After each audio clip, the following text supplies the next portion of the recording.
This is the OTB Television Network, a service of Capital District Off-Track Betting.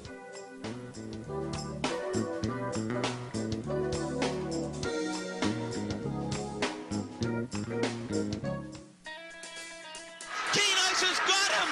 Keen Ice has won the Travers over American Pharoah in a dramatic upset. The Graveyard of Champions has claimed another. Live from the backstretch at historic Saratoga Racecourse, this is Racing Across America with Seth Merrow. Racing Across America is brought to you by Pinnell's Restaurant, a Saratoga tradition since 1922. 284 Jefferson Street, Saratoga, just minutes from the track. Thoroughfan, giving the fan a voice. Find them at thoroughfan.com. And Woodbine Racetrack. Pick, bet, and cheer on world-class horse racing north of the border.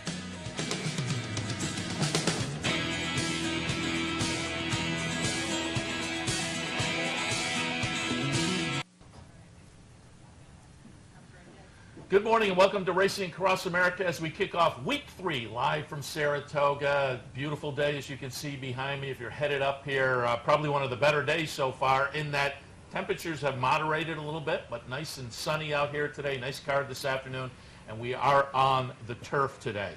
Coming up on today's show, Humberto Chavez from the Racetrack Chaplaincy. We'll talk a little bit about his organization and also promo tomorrow night's Jockeys versus Horsemen's basketball game. As I said, I don't know whether I'll be putting the shorts on after last year. I get the perfect feed from Jeremiah Engelhart right underneath. I miss everything. I don't hit the backboard and all that, so they may be yanking me, but we will certainly tout regardless because it's a great night, a lot of fun, and again, benefits the Racetrack Chaplaincy. Teresa Genaro will join us after that to update us on the calendar of events coming up over the next 7 days, and then Sean Clancy will come in to talk a little steeplechase action for today and the Smithwick for tomorrow as well. But top of the show, very happy to be joined by Gabby Gaudet from the New York Racing Association for the month of August, or the season of Saratoga, let's say. Good morning, Gabby. Good morning. How are you? Very good. Happy to have you on board. The last time I sat live next to you, I was on your set. I was in the funky backless chair. Are the backless chairs to get the posture right? I don't know. I think it does help us with our posture, but I think it just it gets the job done. It's a seat. I don't know. I don't know how else to answer that question. But your crew down there was very nice to us. The whole gang at Gulfstream. We were down in Florida Derby Day and the day before, and you and Ron helped us out as well, so we appreciate that. Talked to you by phone a couple times since, but we're happy to have you live here on the set. And again, you're in town for the meet. You're part of the Saratoga Live team. We're, 10 days in now as far as the broadcast?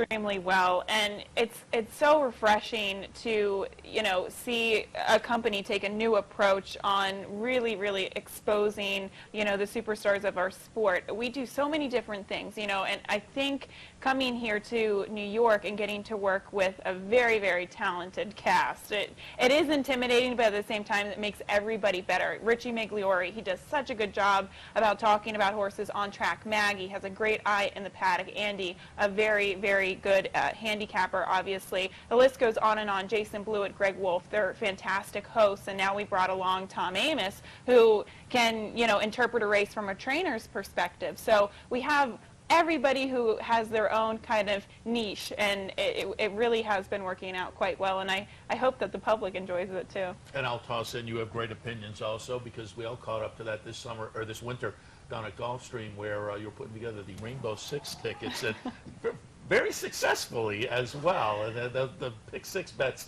are tough to hit, but you hit a number of them down there at Gulfstream. So again, some nice opinions, part of that Saratoga Live program that again is daily. That's 4 o'clock every day, right? But what Mondays it only goes to 6 because of 9 races. 9 races. We only cover 3 races on Monday, so it's 4 to 6 p.m. and then every other racing day is 4 to 6:30. So it's fun. So tune that in. Certainly. And again, great opinions this winter and in Maryland for years now and up here at Saratoga. But for folks who may not be familiar, once again, give us your background a little bit. You come from a racing family. Absolutely. Everybody in my family has horse racing in their blood. My mom is a trainer. My sister is currently a trainer down at Laurel. My dad was a trainer. He retired a few years ago. I have aunts and uncles that were jockeys, farriers, owners, you name it. They were in the business. So a horse racing background. But I did actually start racing analyst for the Maryland Jockey Club at Pimlico and Laurel a few years back, and it just kind of developed into getting opportunities to go to Arlington, South Florida, Gulfstream during the winter, and obviously up here for the summer. And again, you still obviously ties to Maryland.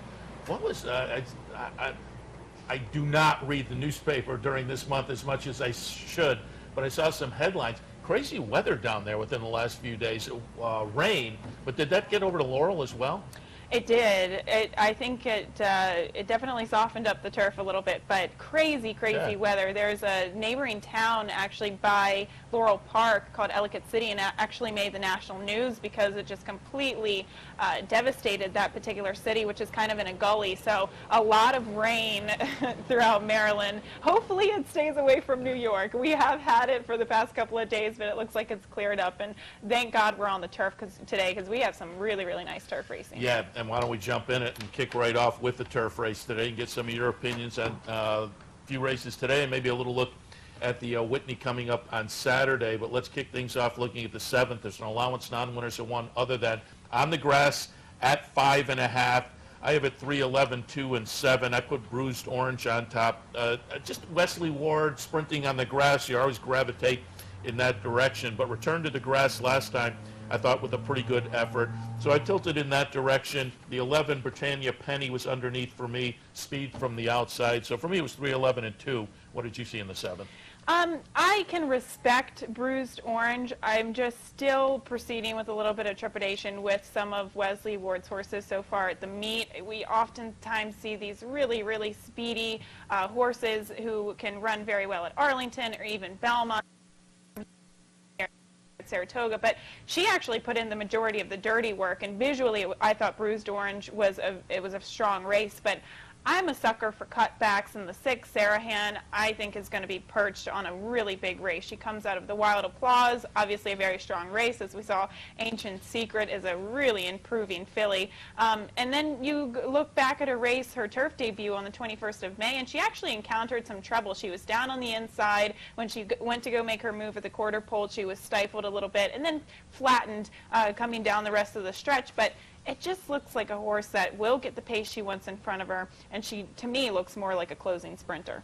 Yeah, and you say you like the cutbacks. On the main track, I like the cutbacks. On the turf, I'm dicey on the cutback angle. I think and I'm not arguing that it's useful there, too. I think it's more potent on the main track. Oh, it for sure is. But when you get a horse that just looks visually like they're even paced on the turf or dirt, but for this case in point on the turf, which it did look like she was just kind of, going home and nothing spectacular. It almost, I think, gives them a more potent kick at the top of the stretch when they do cut back. And I do agree with you, though, sometimes it can be fishy because a horse that runs well going around a ground on the turf, 5.5, 5 furlong turf sprints, they're specialist distance, so sometimes it's a sink or swim type Yeah, that's of angle. exactly the way I look at it. I think these turf sprints are kind of specialty, so I tilt for the horses that have kind of shown that angle. But we'll see what happens in race number 7. Race number 8 today, I'll be interested to hear your opinion. The Shine Again, 100,000 for the fillies and mares going 7. I tilted towards Wavell Avenue. I just think there's a class edge in here. My partner on the handicapping show earlier tilted against Wavell Avenue. Hasn't won since the Breeders' Cup, and that was an upset. Ran 4th in this race last year, so I wouldn't argue with somebody taking a shot against, but I just think they're shopping for a spot, and I think they found the spot in here with a field that Wavell Avenue has a little bit of an edge on. West Coast Chick was interesting to me at 20-1 on the morning line. I'm going to toss that latest effort, which I think maybe darkens the form, and Mama Mia Maria off the last couple intrigued me as well. I have a 3, 5, 7, and 6. What did you see? I think Wavell Avenue is the class of the race, and not to mention only that, but in the Bed of Roses, it's not like she got a really strong pace to close into. She was just kind of wavering by virtue of the fact that the pace was a little bit on the slower side and it held together relatively well.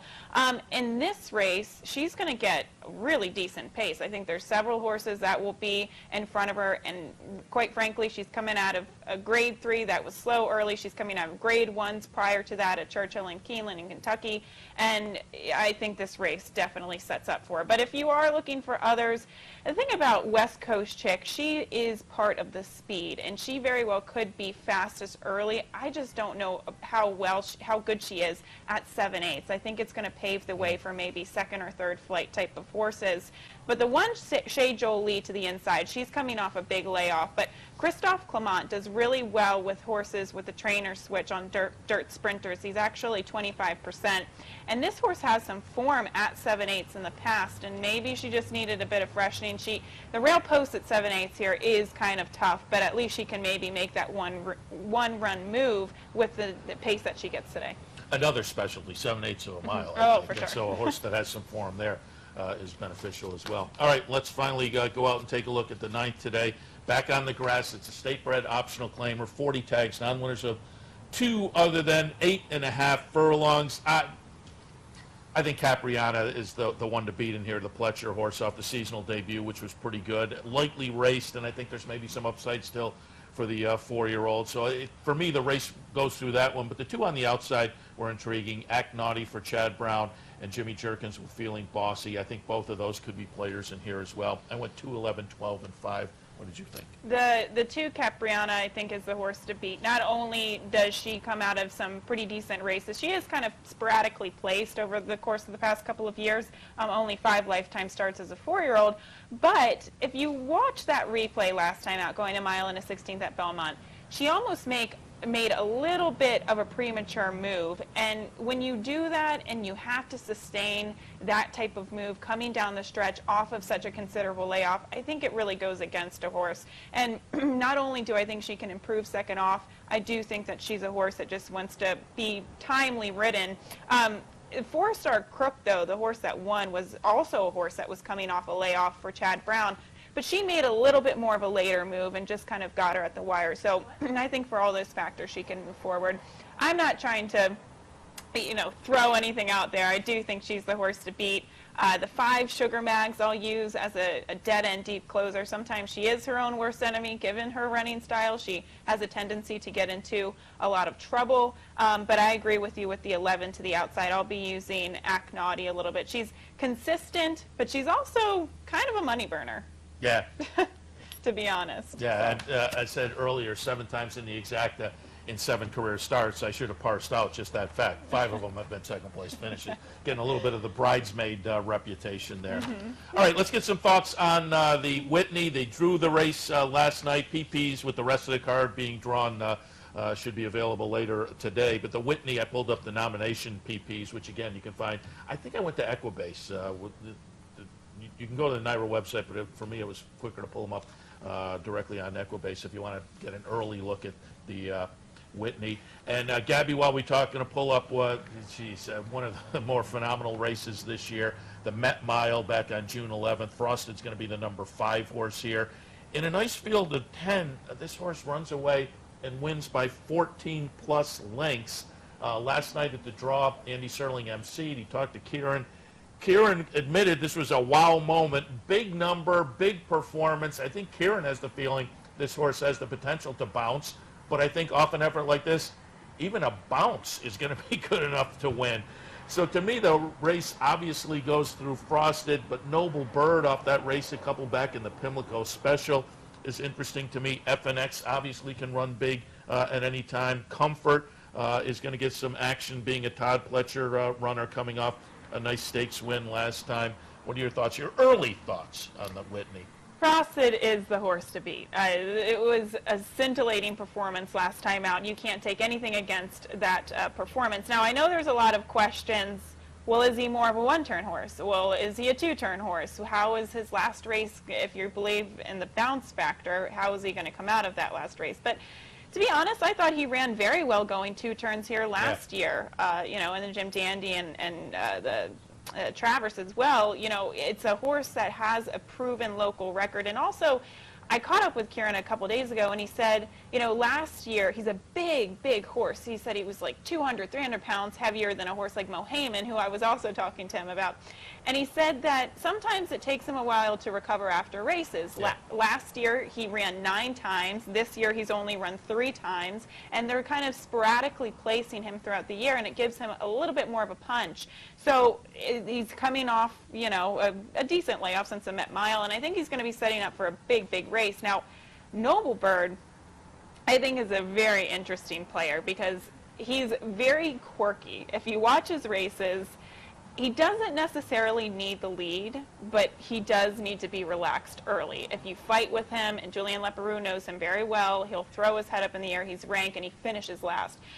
But when he's capable of relaxing and starting off the race well, he's capable of really strong races, and he looks to me like Lone Speed. Yeah, and again, going to try to have Mark Cassie on Friday, so we'll talk a little bit about Noble Bird. Speaking of Cassie, Tepin, of course, one of the Cassie horses was over at Royal Ascot with a really impressive performance. Again, if internationally, just on the racing scene in general, that'll be one of the races we remember from 2016. But seeing some photos on Twitter and whatnot, you were at Royal Ascot. What's that experience like? It was amazing. You know, you go there and the pageantry, it's so regal. You know, you get to, I actually saw the Queen. I wasn't too far from the Queen, which was pretty amazing in itself. But not only the facility and how they treat people coming over there, it's, you know, bar none, but also the training facilities over there, going to go see the yards and seeing how the options of horses training, you know, they can go up hills, they can use synthetic, they can use dirt, they can use like an indoor hacienda training ring. So there's so many options to train a thoroughbred over there, and it was just eye-opening to go over there and witness it. Yeah, for folks who aren't really familiar, don't follow the European racing, they're short meets, and so the horses aren't stabled on the racetrack. They're at these yards, which are privately owned and around the country. So it is a relatively a very different kind of situation over there. But yeah, Royal Ascot, a couple of American rooting interest victories. Had to be fun to be over there this year in particular. For sure. You know, there was a lot going against Tepin. They said, well, she can't run in the nasal strip, she can't run on a soft ground, she can't do this, you know, and it's a straightaway too, which there's no turns, which takes a horse out of her element. But, you know, even watching the rerun, Julien Leparoux, I thought, rode her to perfection because she looked like she was getting a little lost, like, where am I, what am I going to do? And he brought her in, got those competitive juices flowing, and she just kicked on like we always see her do. So that was a big performance, and I'm looking forward to seeing her come back. And before we let you go, let's go through the first 10 days of what stood out to you. Flintshire, of course, Songbird, obviously, and the upset in the Jim Dandy over the first 10 days. Some highlights. What stood out to you? Well, I thought Lauband's race was extremely, you know, it was interesting. They just let him kind of walk on the front end, and I always thought that he was a horse with a little bit of talent, and when a horse gets out like that on the front end, it's very hard to catch him. But I still think one of the most impressive performances, and Songbird is definitely up there because the roar of the crowd, it was just a fantastic performance. But I think Flintshire's race was extraordinary. You know, he was stuck on the inside. There was also almost like collusion going, like, we're not going to let this horse get out. It looked like first time through the stretch, that was the perfect box. They had one in front, one next, one behind. It was a rider's race, that's for sure. But when you get a small field, hats off to the other riders. You have to do that to a 1-to-9 shot. So Javier, you know, he did not lack any confidence on that horse, just angling him out, and I think he finished in 21 and change. The acceleration that a horse like that has, that goes so far on the turf, you don't often see it, but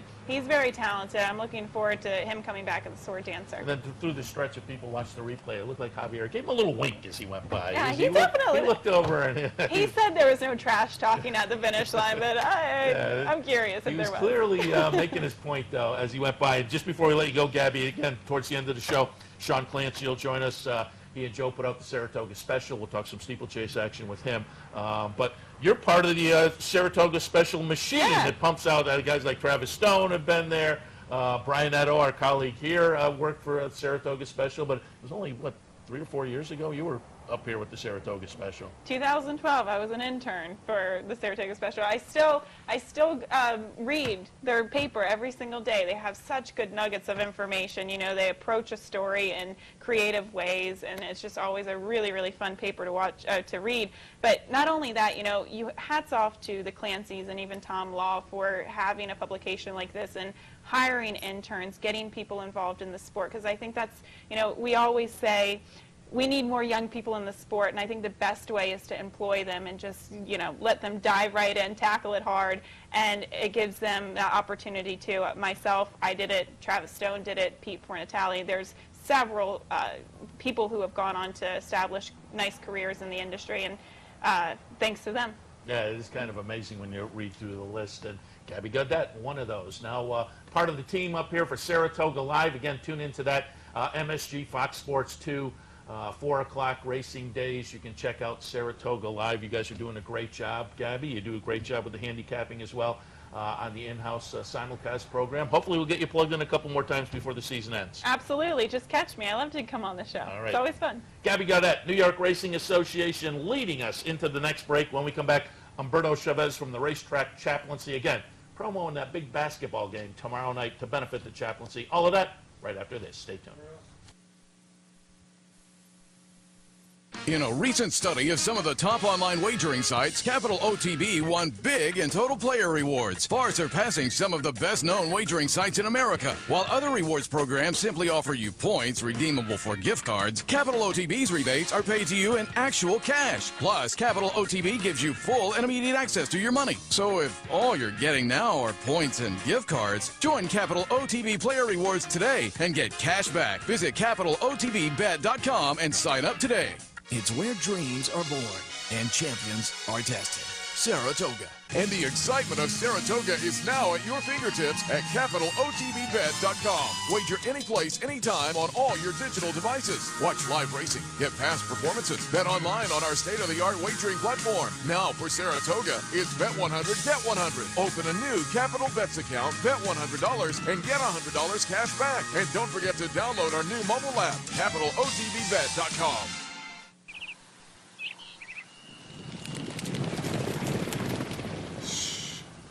Can you hear it? It's the sound of excitement. Something we infuse into every grape that goes into our exceptional full-bodied wine. That was closer than I thought it would be. Now, if you'll excuse me. 14 hands, where great times are made. Hey, race fans, head down to the all-new Clubhouse Racebook and get in the game. With live horse racing on more than 250 flat-screen TVs, state-of-the-art wagering terminals, fantastic food and drinks, an amazing Vegas-style atmosphere with seating for nearly 900 of your closest friends. Conveniently located at 711 Central Avenue, right off Exit 5 of I-90 in Albany, the Clubhouse Racebook is the better choice. This is Racing Across America with Seth Merrow.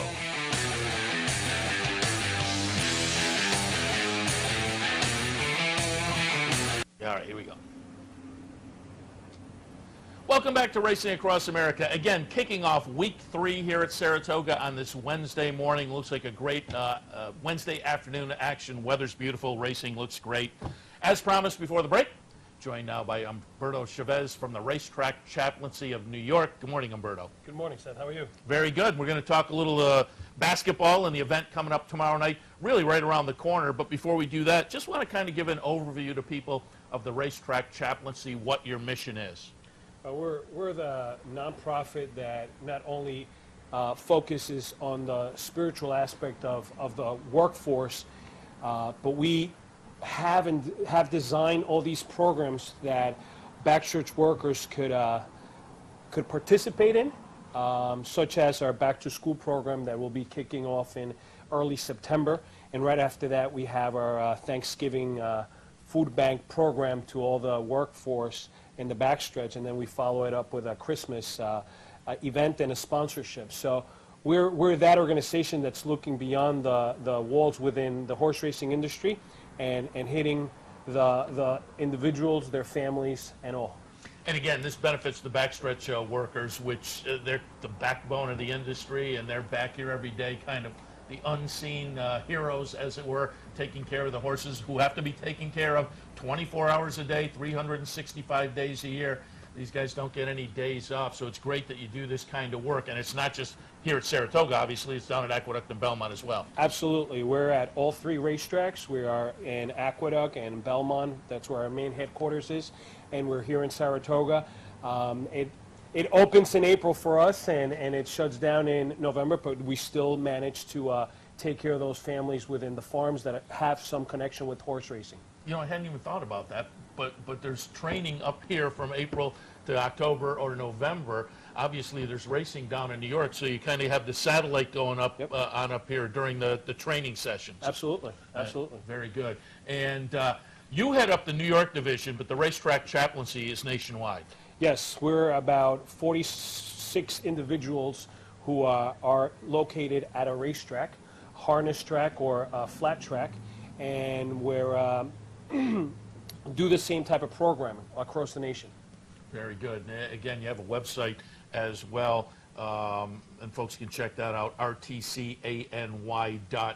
So if people want more information, they can stop by there also. There it is. There is the website address. So again, people can find out more information about the racetrack chaplaincy and check it out. Highly recommended to, again, check it out and make a donation. And one of the great ways to make a donation is coming up via the basketball game on Thursday. Before I do that, though, I had pulled up a graphic from a couple of days ago because I just wanted to tip my cap. We had Eric Gio on Sunday. He's a racetrack character, but underneath you can tell he's kind of a genuine guy and a nice guy. And going back a few days ago at the racetrack, after one of the races, he and the folks at Southern Equine presented you and the racetrack chaplaincy with a generous check. We were very grateful to receive that. We love Eric's whole workforce that he brings from Louisiana, but having Michael Moreno being involved and just giving this great donation has just impacted us greatly. And again, wanted to tip our cap to them because, as you say, Moreno and Gio, nice guys and generous, and as Gio said, he likes to give back to his staff, who he thinks he thinks the world of. So that's part of it, to give to you guys who do so well, ministering, as you say, to the folks on the backstretch. And again, great way to participate on your end and make a donation to the racetrack chaplaincy coming up tomorrow night, right around the corner, the Saratoga Rec Center. It is 15 Vanderbilt Avenue, as I say, 3 blocks from the racetrack. Nice little gym. Year after year, nice crowd down there. You get the chance to give a donation. There's usually a nice raffle as well. Mitch Levitas. Is Mitch back to give it? He's Mitch, back. The He's under contract still. The commentary is definitely part of the entertainment factor there. But you'll see trainers like Todd Pletcher and Mark Hennig, and Rick Schatzberg has played in years past. Steve Glaciers, Engelhart with the elbows underneath. You don't want to get in his way. Pretty much the entire jockey colony shows up as well. It's a lot of fun. Year after year, this has got to be one of your favorite events. It sure is. We try to put out events where the whole family can be a part of, not only the racing fans and the community within, but our own backstretch workers. So it's definitely something very special to look forward to come out here to Saratoga, get this basketball game going on, and play. And you and I were talking before. He was here last year. He's here again. Rashard Lewis is going to show up. Rashard is coming. He will be here with us, and he will be the jockey's ringer. and last year, I must say, I played last year, and he was taking it quite easy, because I think at any moment he could have come in and completely turned the game around. But it was a lot of fun to see him out there, and he'll be back again Thursday night. A horse owner as well. Sure is. Sure is. It has several horses in the East Coast. Yeah, and so he'll be participating. As I say, it's a lot of fun. You see the trainers and the jockeys kind of out of their normal situation, and over there it's, they're having fun. The audience has fun. There are raffles. Mitch is, as I say, great with his commentary during the evening as well, so it's highly recommended. That's tomorrow night. Kicks off at 6:30. 15 Vanderbilt Avenue. But as I say, just about 3 blocks from the track. If you ask anybody in the neighborhood, they'll give you directions. Any other events you want to? Well, there'll be a half-court shot. By all means, that's part of the raffle. And one of the neat things also, we're going to be raffling off a drone. So where it's pretty fun. Everybody wants to get a drone into their household, but that's what we're going to be raffling off as well. We have August 17th coming up, our brunch, where we honor somebody within the horse racing industry, and who better else to honor than Mary Lou Whitney and John Hendrickson. Oh, absolutely. So they've done so much with their backstretch tent program, and they're going to be our honorees this year. That's August 17th. Over at National Golf Course. Yeah, and that's worth reiterating. Mary Lou and John Hendrickson. And Mary Lou, obviously, the socialite you think of for years and years with the Whitney parties down at the Canfield Casino and whatnot, but she and her husband John have really been beneficial to the backstretch workers now for years, and I think it's something that floats under the radar. Big time, big time. From having a dinner every single night or an event at their tent that they sponsor. Yeah. And again, also doing great work for the backstretch workers, the Racetrack Chaplaincy of New York. Humberto Chavez is the head of that. You'll be able to go over and come up and maybe chat with Humberto about the organization as well on Thursday night. Highly recommended to stop by for the basketball game. Humberto, we appreciate the visit. Continued good luck with the organization. We'll see you in the court. That's the game plan. I've been re-invited, even though I missed a whiff last year, but redemption. I'm shooting for some redemption. We'll see how it works out. All right, we'll take our next break. When we come back, Teresa Genaro will quickly go over a little calendar of events coming up for the next 7 days. After that, Sean Clancy to talk some steeplechase. Stay tuned. This is Racing Across America with Seth Merrow.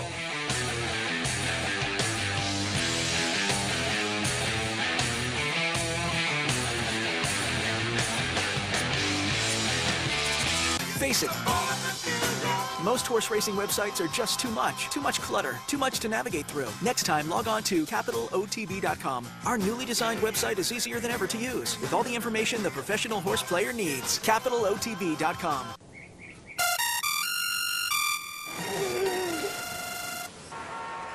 Come on. I want sales reports on my desk by Monday. Oops. My bad. Love racing? RTN brings you every live simulcast on your home television, plus live video streaming and race replays on your PC and mobile devices. To order, visit RTN.tv. RTN, a breed apart. I'm Steve Beck. And I'm Seth Merrow. Together, we're loose on the lead on Capital OTB, Sundays at 10 a.m. Why should they watch, Seth? Sit down on Sunday, have a bagel, get some great racing conversation. Cream cheese only, no jelly. Sundays, 10 a.m., loose on the lead, Capital OTB. Hi, I'm Acacia Courtney. I'm a senior at Fordham University, and believe it or not, I'm a fan of horse racing.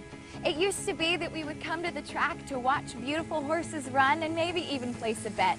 But today, competition for gaming dollars has taken over all of that. Now, fan numbers are dropping. Why is that? Because new people are not being introduced to our sport. ThoroughFan is a national 501c3 nonprofit thoroughbred fan organization that wants to change all of that. Be a part of making a difference in our sport. For just $25 a year, you can be a part of a network of thoroughbred racing fans. Visit thoroughfan.com/join for more information.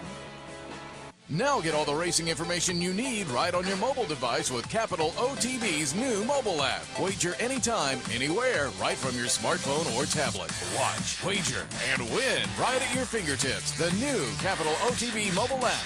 And it's the filly winning colours. Gary Stevens going to the whip left-handed. Just one crack though. It's winning colours. Turning in an absolutely outstanding performance. We're looking at one exceptional filly. Val's thing. Yeah. Welcome back. Wednesday morning means a visit from our friend Teresa Genaro, proprietor of the Brooklyn Backstretch blog, where you can find these calendars and get pointed to her other work during the Saratoga meet as a freelance racing writer. Good morning, Teresa. Good morning, Seth. And let's jump right into it because there is a lot of action here this week. As always. And we'll kick things right off. We talked about it on Monday. We had Val Buck in here, who is the founder of the Act Naturally Thoroughbred Retirement Organization. They do great work, and they have a charity dinner coming up tonight. Yeah, just down at Saratoga Winery, so just a couple of miles from the track. There'll be some demonstrations with the horses that she works with, including Withers winner Harlem Rocker from a few years ago, retired, and now living with Val and part of her program. There'll be a raffle, silent auction, all for a really good cause, thoroughbred aftercare, so that our racehorses have something useful to do when their careers are done. Yeah, which is a great thing. Obviously, it's become important to the industry years, and there are a number of organizations out there. Hers is local. They do great work for not only the horses but the people who participate in their program. So it's recommended tonight to swing by 5 p.m. Yeah, and just quickly, I mean, and Val, speaking of the horses, Val's got a pretty impressive pedigree on her own. I mean, she galloped for Lucas, she galloped for Pletcher, she rode Rags to Riches in the morning. Yeah, I mean, Monday she listed her roster of champions that she'd been on. It was pretty impressive. Pretty impressive. We should also mention, and she talked about it Monday, they have the Tuesday open houses out at the Long Shadows Farm that they work at out at Cambridge? Yeah, it's about a half-hour drive. Beautiful property. Type in Act Naturally with 2 T's in Google, and you'll come up with their website, and they'll point you in the right direction. All right, Thursday.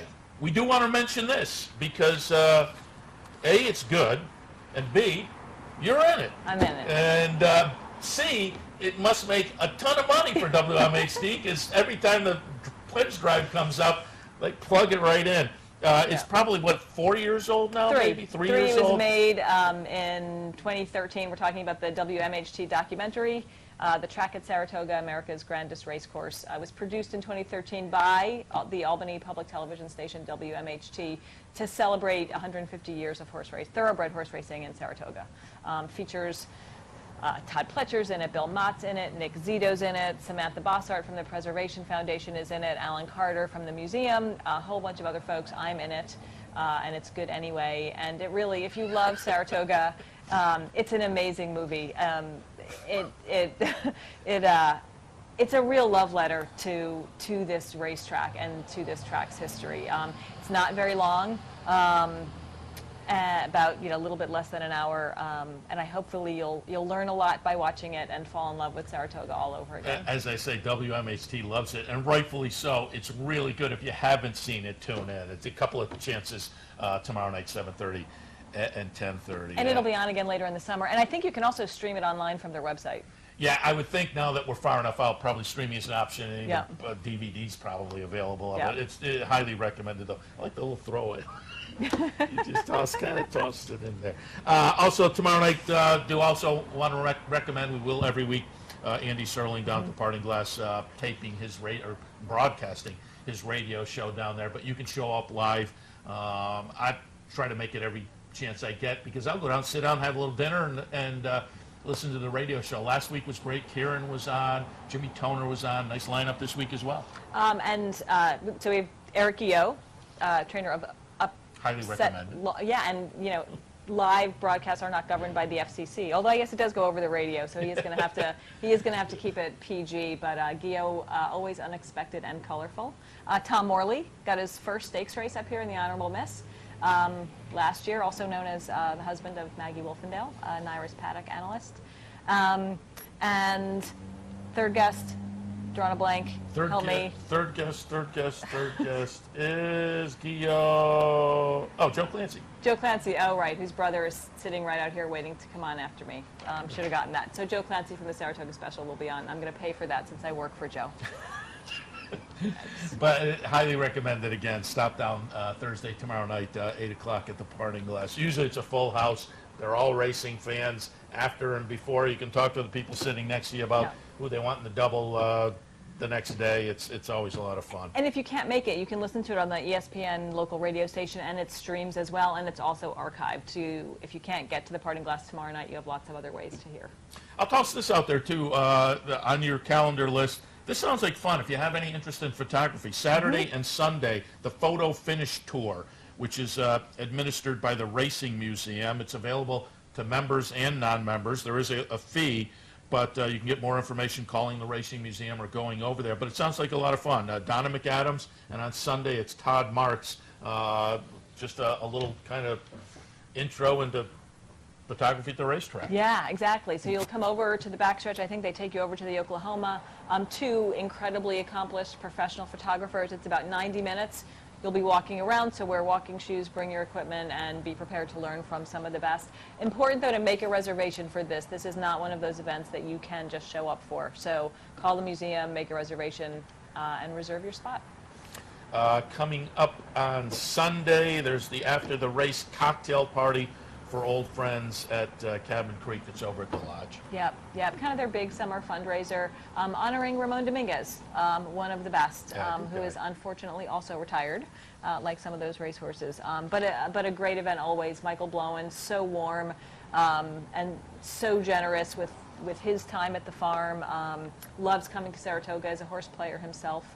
And so it's a really nice event, kind of low-key, but does a lot of good for the horses. And while we're at it, go out there to Cabin Creek as well. They have tours and open houses regularly and a whole bunch of events, and it's just a really short drive from Saratoga. And I was going to toss that out there, lunch next Tuesday with commentator, the Whitney Handicap winner. Two-time. Exactly, and tours start at 9.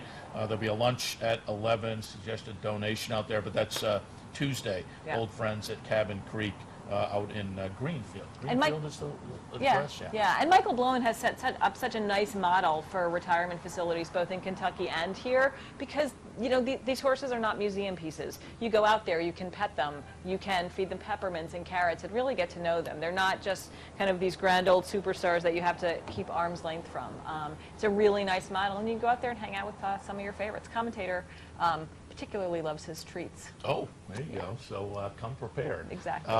Also on Tuesday, a book signing, William Thomas, The Legend of Zippy Chippy. That's at Northshire on Broadway. So if folks want to sign Zippy Chippy book. Yeah, and Zippy Chippy's up at Cabin Creek, The Lovable Loser, 100 starts, no wins. I was there for start number 100 at the Northampton Fair. Yeah. And I remember for a while he was favorite, and I think he went off as the second choice, and it was souvenir tickets. Yeah, exactly. He wasn't going to get it done. But also do want to mention next week the year-end sale kicks off. Absolutely, Monday and Tuesday. Even if you're not buying, lots of stuff going on anyway. There's a incredible art exhibit there, also lots of terrific art that's on sale as well. And we should alert people. You can go and watch. Yeah. It's free. You can stand out in the backyard. There's a bar out there, but just mingle around. It's packed. It's a lot of fun if you've never been. Yeah. It's just down the street from the racetrack. I mean, literally 200 yards from the racetrack, down East Avenue. Highly recommend it if you haven't been. It's just kind of fun to see who are the real gamblers in the sport of horse racing. All right, Teresa, as always, we appreciate the visit. Again, you can go to the Brooklyn Backstretch website to find the complete weekly calendar throughout the Saratoga race meet. We'll talk again next week. Thanks.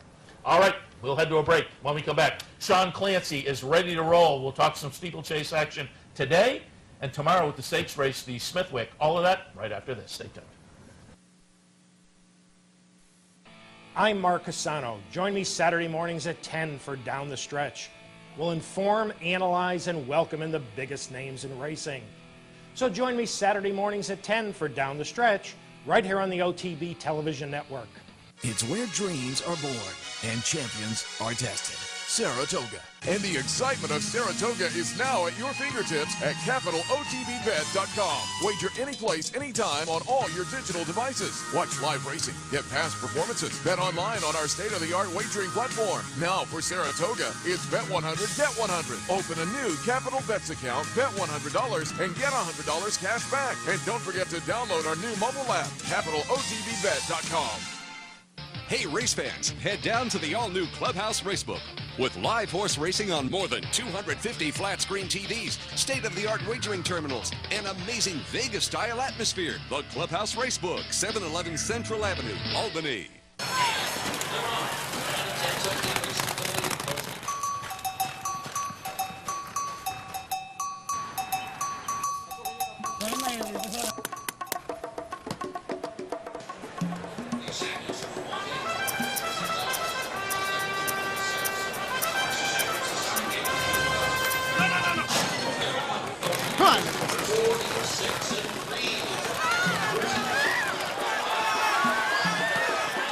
Not at the track?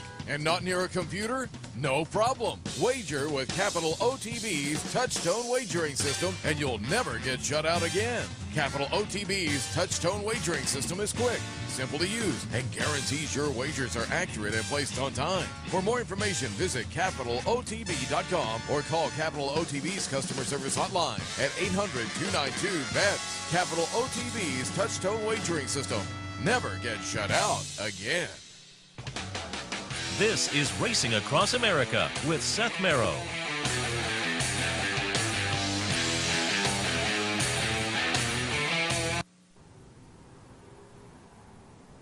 Welcome back again. As promised before the break, happy to be joined now by Sean Clancy of the Saratoga Special. Good morning, Sean. Good morning. Good to be here. Happy to have you on. We had your brother Joe last week, and we'll be putting you guys in on Wednesdays to talk some steeplechase action, steeplechase racing scheduled for Wednesdays and Thursdays during the meet. Before we get to that, we're 10 days in. How many issues of the Saratoga Special is that, and how's it been going? Who's counting?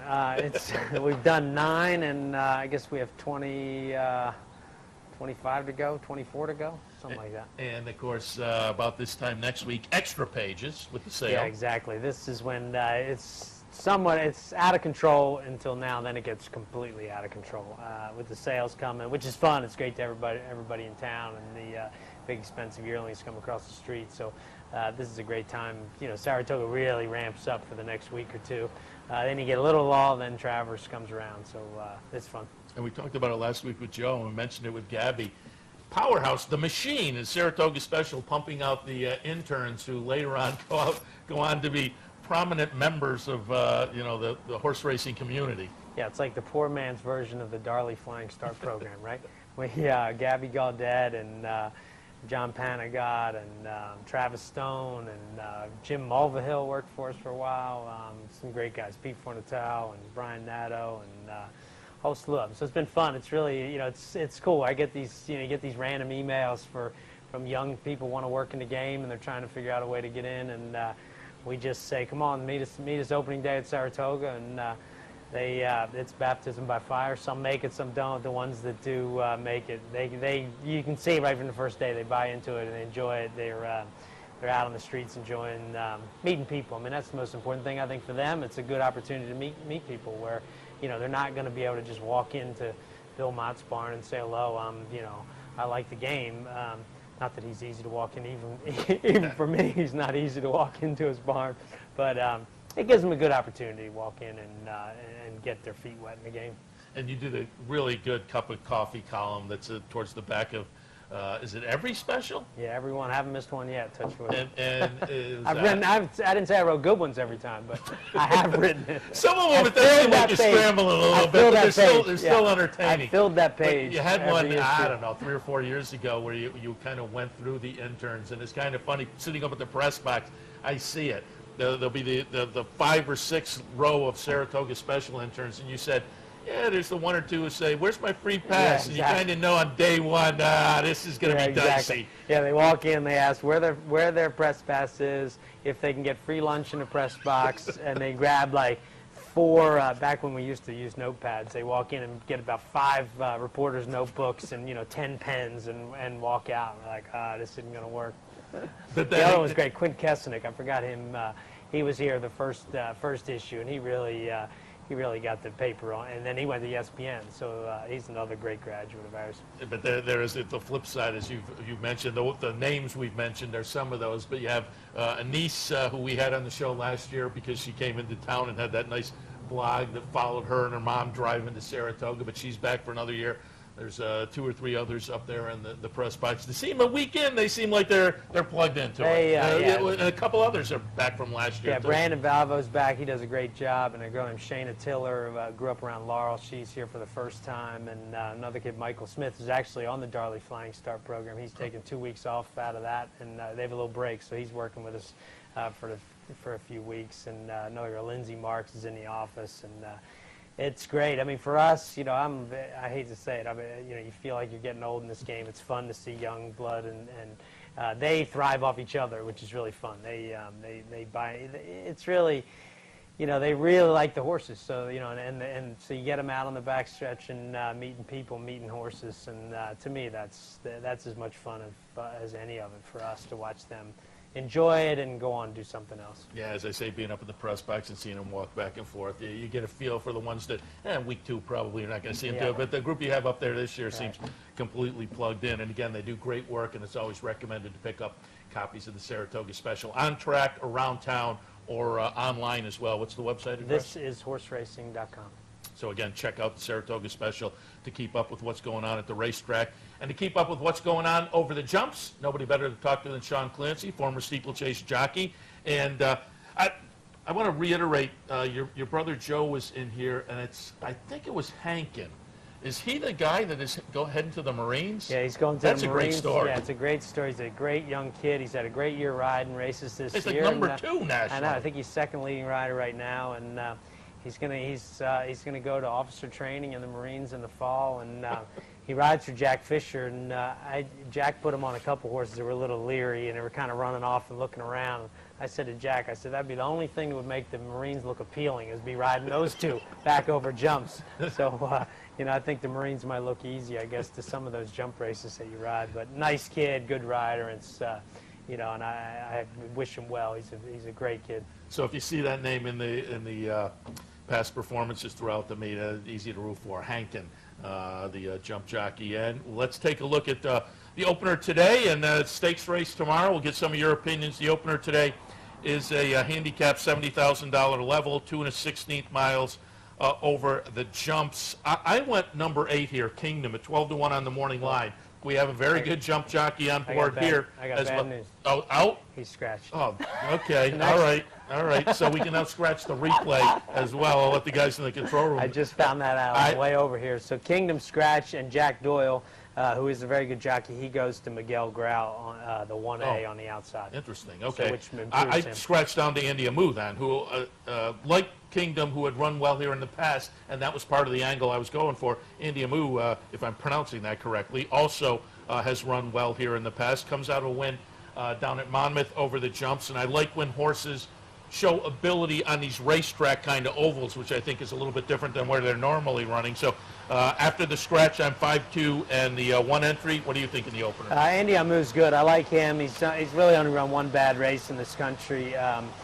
Today's race will be interesting with good turf. It'll be a little bit, maybe it'll slow him down a little. As you saw the race last week, they went pretty fast and front runner won. So I think the good turf will maybe slow him down a little bit. I went back for Miguel Grau. I loved him at Suffolk. He was 10-1 there, and I'm going to keep the faith, especially with Jack Doyle getting on him. I don't like the post. I know it sounds crazy that post matters in a 2-mile race, but it does. But he's carrying 146, so he's dropping 9 pounds from his last race. I think Richard Valentine's got him kind of going well.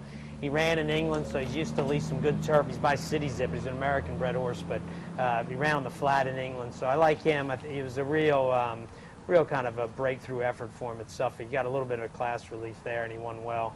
Andy Amu I liked. I think he's good, and I kind of liked Special Skills for Jack Fisher. You can't always, I think that horse might improve from his last race. But it's a good race. You could really go pretty deep. Dive 4 is the entry of Miguel Grau. He's okay. Top Striker will probably be a front runner. So it's a deep race. It's a good race.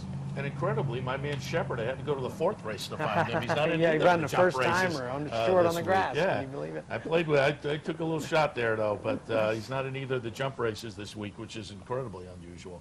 All right, tomorrow the first stakes race of the jump season up here at Saratoga. Grade 1. I'll mention.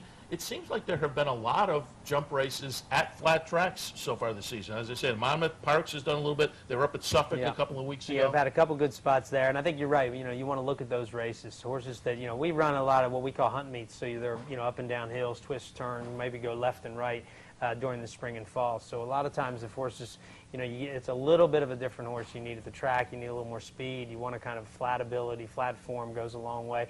Ron Anderson, he always tells me, he said, just go with the numbers, and he looks at the rag numbers and tells me the winner. I totally scoffed at him last year. I'm like, that horse cannot win this race. He's crazy. Like, he's got the best number. And sure enough, he ran off the screen. So Ron Anderson, picking mounts for Joel Rosario going a mile or picking jumpers going 2 1/16. He's very good. So maybe it's just a numbers game. It's all about the sheets, right, baby. Exactly. Jumps are flat. All right, let's get a look at the Smithwick now. I have it 8, 2, 3, and 10. I put Bob LeBeau on top. Obviously, he was really talented last year. Won the New York Turf Riders up here. Comes out of a flat race down at Parks with a nice win there. Gets Doyle on board. So Bob LeBeau for me. Maserati, I think, on the roll right now is going to be really, really intriguing here. Skudik, who has run well here at Saratoga in the past as well. To me, it's maybe box up these three if the odds warrant it, because I think these horses will take some action. But if the morning line held up, I think maybe, for me, a 3-horse exacta box in the Smithwick tomorrow. I have it 8, 2, and 3. And right here, we're taking a look at Bob LeBeau. This is the Turf Riders last year. Bob LeBeau is going to be the number 10 horse. So again, this is a horse with some proven form over the track. Yeah, Bob LeBeau's good. I can't never quite figure him out. Every time I loved him in AP Smithwick last year, and then I didn't like him in the Turf Riders. And as you can see, he runs off the screen in the Turf Riders. So he's a good horse. I liked his prep in the flat race. That race at Parks it was a flat race for jumpers. So you had to have started over jumps, ridden by jump riders with a $25,000 purse. They gave him a buyer of 80, which is pretty amazing. And if you saw last week, Unsinkable, the horse to Elizabeth Fawcett was actually scratched at the start. I think he ran a 90 or 92 buyer in the race. So Bob LeBeau is very good. You know, it's been interesting. He hasn't run this spring over jumps. I think he's had, I think he has a few little issues. He's 9 years old now. He's run 48 times in his life. But I think he's probably coming to it pretty well. The only negative on him is he's carrying 158 pounds. So sometimes you get in the Smithwick, and like last year, Demonstrative carried 158 and was beaten by Coral Society at 142. So I kind of started leaning for horses without much weight. I went Maserati, 144. I just felt like he's a now horse. He's done very little wrong. Gavin Sheehan, you won't recognize his name. He's a very good jockey in England. Young kid, but very good. That wouldn't bother me that he's come over to ride the horse. So I went Maserati. You kind of have to use Bob LeBeau. Old Demonstrative's coming back. He's really on the skids. He hadn't had a really good race for quite a while now. It'd be great to see him bounce back. I've seen him train out here. He looks the same as he ever did. I'm kind of, my heart's rooting for him. My head's probably going for Maserati. And I was going to use Roger K maybe at a big price. I know he won up here last year. I had some bad luck when he fell, but I think at least he'd be a big price. And then Jack Fisher's always tricky. He's hard with Skudik, Overwhelming, or Scorpiancer. Any of the three could win. I was going to kind of watch him in the paddock and see what I thought, kind of get a feel of him and go from there. And price, we always say Jack Fisher at a big price. Be careful. Yeah. He's very dangerous. And I rode First Call for him for 10 years, and I couldn't figure out his horses, even riding them every day. So he kind of gets them fit and they run, and you'll see him run a bad race, come back 3 weeks later and run a good race. So don't ever count him out. And I can't figure him out betting. I played one of his horses on the flat, I don't know, like 5 days ago. I think, the hurdle horse on the flat with the hurdle, his other hurdle horse wins. Yeah, exactly. Well, we bet him. You should ask. Okay, well, next time I'll check in.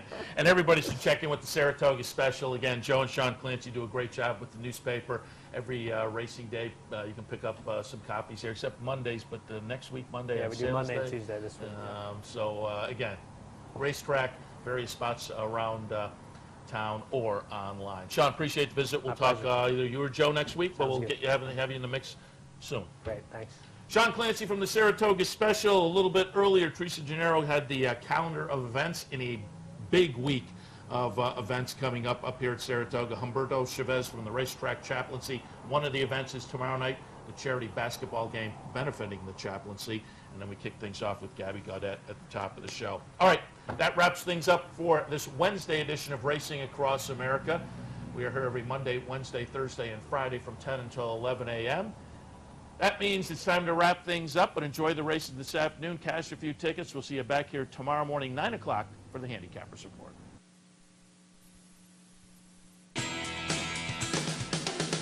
You've been watching Racing Across America with Seth Merrow. Racing Across America has been brought to you by Pinnell's Restaurant, a Saratoga tradition since 1922. 284 Jefferson Street, Saratoga, just minutes from the track. Thoroughfan, giving the fan a voice. Find them at thoroughfan.com. And Woodbine Racetrack. Pick, bet, and cheer on world-class horse racing north of the border.